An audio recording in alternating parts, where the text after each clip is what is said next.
A medium-sized dog weighs... So think, how heavy are you? How heavy are your schoolmates? The average 10-year-old is about 30 kilograms. A medium-sized dog, so we're not talking about the great big Great Danes that are sort of like up to here. We're not talking about little handybag dogs. We're talking Labrador size, which will mean something if it does. So it's sort of, you can't see there, can you? But something that isn't going to get its head over the table and eat your crisps.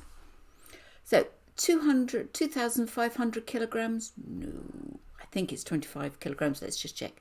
2.5 kilograms, but a bit bigger than a bag of flour? Nope. 2.5 grams? No, that's half a teaspoonful of sugar. 350 kilograms? No. So the answer was B, 25 grams. Kilograms.